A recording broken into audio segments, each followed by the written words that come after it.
Senator Rubio. Thank you, Mr. Chairman. I want to return to the process and this important, I think this is a fascinating hearing and an important debate about the role the Senate plays as a check and balance on the executive, which I think is as important as it's ever been. I think the argument, just to summarize the argument I've heard today, is from Mr. Crapon. If I'm wrong, you'll point this out, is there's no doubt, and no one disputes that under domestic law, the United States is in no way obligated because it hasn't been ratified by the Senate. The secondary argument is, however, under customary international law, at the moment that President Clinton signed into this agreement, the United States is under an obligation, under Article 18 of the Vienna Convention, to not do anything in contravention that goes against or defeats the purpose of anything that we have signed on to. That's the argument. And so even if we're not domestically bound by this, the argument is that under Article 18 of the Vienna Convention, we are internationally not to do anything in contravention of the agreement. Therefore, you don't want to use the word bound, but in essence bound by that provision. I find the flaw in 2 points. Number one is, the first is that by the signature of the president alone, that somehow enters us into this agreement. That may be true in North Korea because they have a supreme leader. That is not true in our constitutional system of the United States. We do not have a supreme leader. In order to get something, in order to bind the United States or to enter us into anything, requires not one step, but two steps. The first step is the signature of the chief executive, the president. And the second is the ratification, the affirmative ratification of Congress, not simply a affirmative rejection and sending back for comments. So my argument is we have not entered into this agreement, even if you wanted to adhere to Article 18, which, by the way, we also did not ratify, or our Vienna Convention.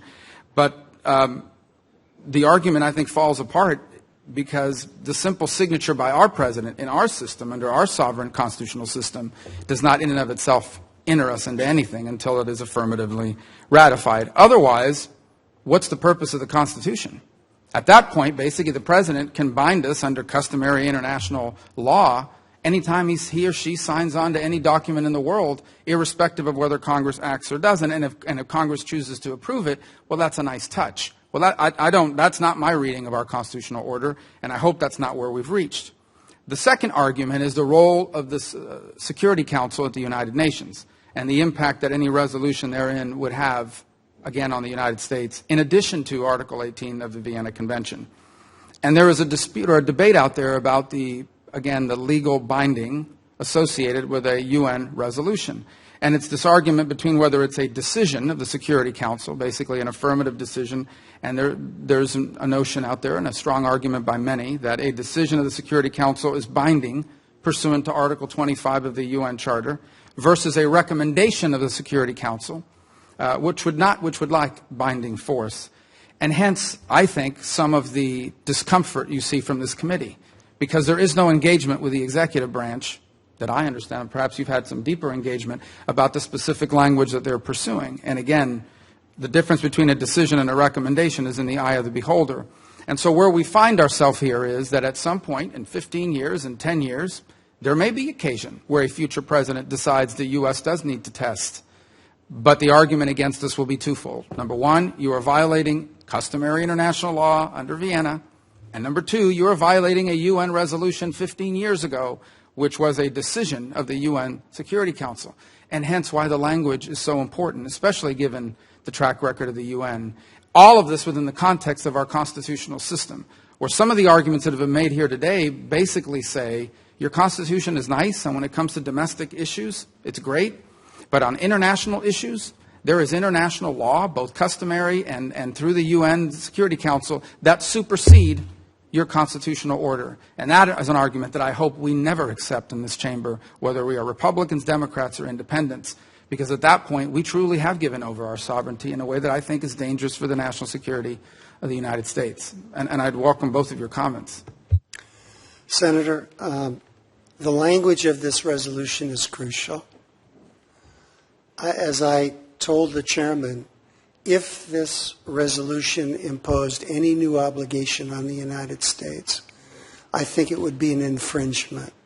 What about reaffirming what you argue is an existing obligation? If it reaffirms existing obligations, if it reaffirms the treaty text, the plain language of the treaty text, I'm more than fine with it.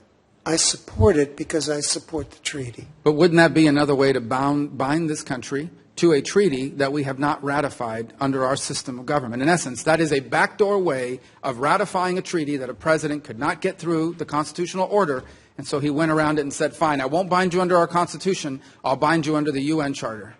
I completely disagree with that, Senator. Well, then what's the point of doing it? Allow me.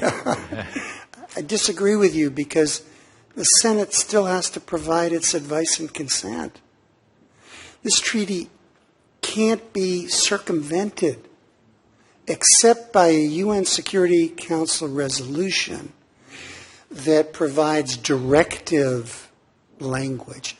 The UN Security Council decides. It imposes. Check out the language. Does calls upon count, language that says calls upon, does that do the same thing? Bring in a panel of but does it? Lawyers. But it does not, in my opinion. That's hortatory. Hortatory. You have passed so much legislation that has hortatory language. You know the difference between hortatory and directive. I'd also want to suggest to Senator Rubio that the Congress has had a role in this whole process. It began, as Senator Cardin said, with legislation in 1992. One of your former colleagues, Senator Hatfield, was a big part of this. So we have national legislation as well as a treaty.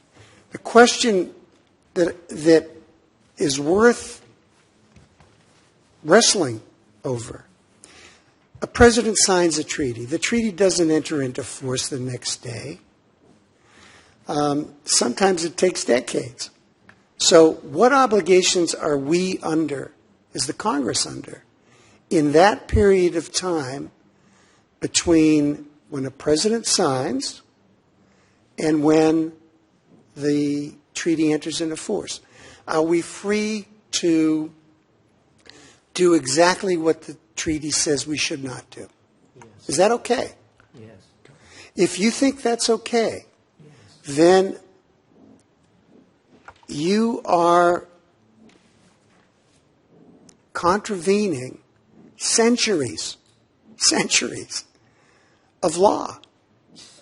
Now, Well, we did that when we founded our country, too. I mean, we Could I comment on rejected this? the old order. Because this is completely incorrect. First of all, Mr. Crapon's looking through one end of the telescope. He's saying, do we have the right to completely violate a treaty the day after the president signs it? The other way of looking at it is, if the United States is doing something one day and the president signs a treaty and says we can't do that anymore, do we have an obligation to stop doing what we've been doing just because the president signed a piece of paper? That's another way of looking at the same issue. And the view of the Senate on that has always been no. Until the Senate approves a treaty, it's not binding on the United States in any respect. That's the view of the Senate. Now, that's not the view of the executive branch. Mr. Crapon says for centuries this has been established, that once the sovereign signs a treaty, it's binding. You know, that's not true. I'm sorry to belabor the international law here. There's a thing called the Restatement of Foreign Relations Law of the United States, which is basically a statement of the law, international law. 1965, the second version that came out. No mention whatsoever of this obligation. 1969, the Vienna Convention signed. What CRS told this committee on a very important document you ought to look at, that was submitted to this committee in 2001, a study of the treaty-making process. And it's sort of the Bible for your lawyers, by the way. If you look at it, they make the comment that, as in the case of many treaties, the executive branch conducted the Vienna Convention negotiations without congressional observers or consultations, although the subject matter was of clear concern to the Senate. They go to Vienna, they sign this thing that includes Article 18, something not reflected in the Restatement of Foreign Relations Law of the United States from 1965. The next version of the restatement comes out in 1987. It includes now this notion adopted from the Vienna Convention. But it goes on to say, in the reporter's notes, that this principle is less familiar to common law writers than to their civil law counterparts.